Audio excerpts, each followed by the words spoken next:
Hello everyone, welcome to Ken Studies. आज है 25 नवंबर। Start करते हैं आज के एमसीक्यू क्वेश्चंस। आज का फर्स्ट क्वेश्चन है, which state government has launched safe city project to ensure women safety. आपसे पूछा जा रहा है, हाल ही में किस राज्य सरकार ने महिलाओं की सुरक्षा के लिए सेफ सिटी प्रोजेक्ट शुरू किया है। आपके ऑप्शंस हैं केरला, न्यू दिल्ली, आंध्र प्रदेश या फिर उत्तर प्रदेश। और इस क्वेश्चन में आपका करेक्ट ऑप्शन हो जाएगा ऑप्शन डी। ऐसा करने वाला राज्य है Uttar Pradesh.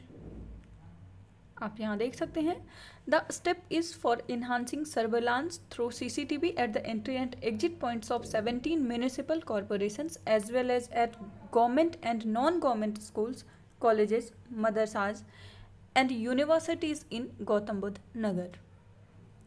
So these CCTV cameras are being integrated with the control room of the smart city by the Urban Development Department. Initial phase की बात करें तो इनिशियल फेज के अंतर्गत सेफ सिटी प्रोजेक्ट जो है वो 17 municipal corporations and 2500 schools of Gautam Buddh Nagars were identified by the state government for installation of CCTV cameras. तो आप ध्यान रखेंगे, हाल ही में वुमेन्स की सेफ्टी के लिए सेफ सिटी प्रोजेक्ट को लॉन्च किया गया है उत्तर प्रदेश सरकार के द्वारा. बढ़ते हैं नेक्स्ट क्वेश्चन की ओर. Which country has inaugurated the world's largest single site solar power plant. आपसे पूछा जा रहा है, हाल ही में किस देश ने दुनिया के सबसे बड़े एकल साइट सौर ऊर्जा संयंत्र का उद्घाटन किया है. आपके ऑप्शंस हैं जॉर्डन, ओमान, UAE या फिर सऊदी अरब. और इस क्वेश्चन में आपका करेक्ट ऑप्शन हो जाएगा ऑप्शन सी. ऐसा करने वाला देश है UAE.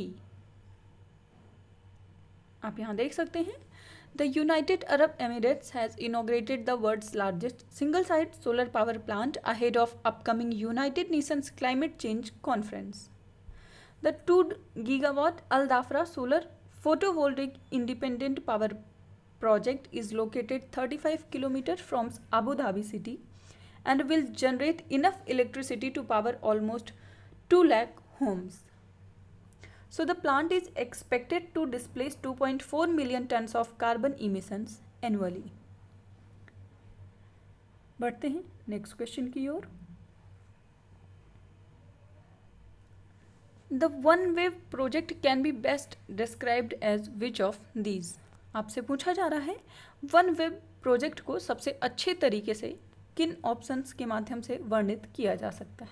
आपके ऑप्शंस हैं a world wide universal and low cost space based internet service, a global project to ensure net neutrality, one health approach to pandemics taking into account the entire earth as one giant food wave, या फिर a project to build secure socket layers for the entire world wide web.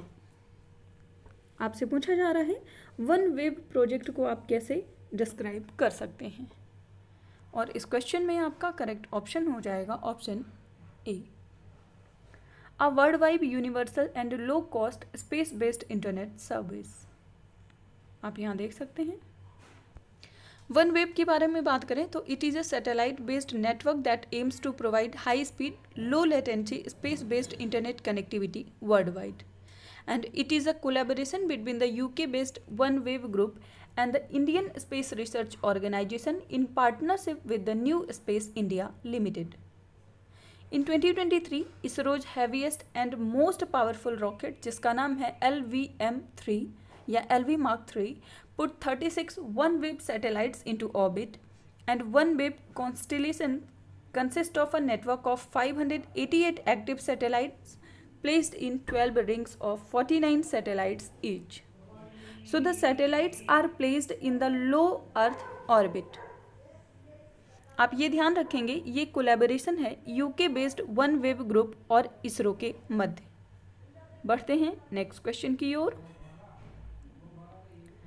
Which institution released the 14th Emission Gap Report 2023? आपसे पूछा जा रहा है, हाल ही में किस संस्था ने 14वीं उत्सर्जन अंतर रिपोर्ट 2023 को जारी किया है. आपके ऑप्शंस हैं UNEP, FAO, वर्ल्ड बैंक या फिर वर्ल्ड इकोनॉमिक फोरम. और इस क्वेश्चन में आपका करेक्ट ऑप्शन हो जाएगा option A. Emission gap report ये जारी किया जाता है यूनाइटेड नेशंस इन्वायरमेंट प्रोग्राम के तहत।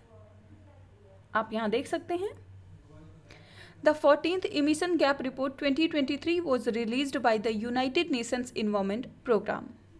And as per the report, even if the existing nationally determined contributions, both conditional and unconditional, are fulfilled by 2030, the global temperature is projected to rise by 2.5 degrees Celsius, surpassing the 2 degree Celsius target established by the Paris Agreement.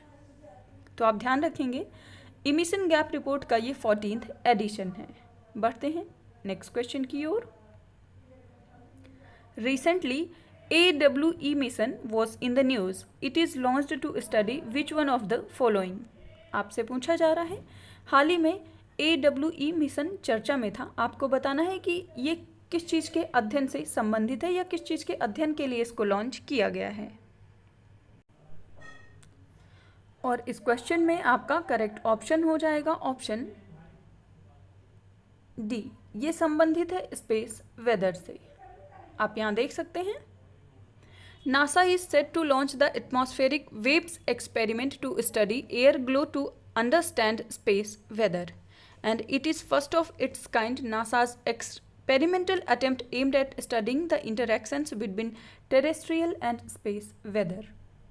It is planned under NASA's Heliophysics Explorers program, and this mission will study the links between how waves in the low layers of the atmosphere impact the upper atmosphere and the space weather. So AWE ये जो mission है ये संबंधित है space weather से। बढ़ते हैं next question की ओर। Recently rise initiative was launched. It is associated with which one of the following fields. आपसे पूछा जा रहा है हाल ही में राइज पहल शुरू की गई है। आपको बताना है कि ये किस क्षेत्र से संबंधित है। आपके ऑप्शंस हैं circular economy, education, child nutrition या फिर फाइनेंशियल इंक्लूजन। और इस क्वेश्चन में आपका करेक्ट ऑप्शन हो जाएगा ऑप्शन ए। राइज इनिशिएटिव ये संबंधित है सर्कुलर इकोनॉमी से। आप यहाँ देख सकते हैं the India Australia rise accelerator is delivered in partnership between CSIRO, Australia's national science agency, and Atal Innovation Mission, the government of India's flagship initiative to promote a culture of innovation and entrepreneurship. The initiative focuses on startups and small to mid-sized enterprises in India and Australia working on circular economy technologies and solutions. So circular economy की बात करें तो it means products are designed in such a way that can be used again or even multiple times to maximize their value. उसे हम कहते हैं circular economy. सो आज के करंट अफेयर सेशन में इतना ही। Thank you for watching. Do like, share and subscribe.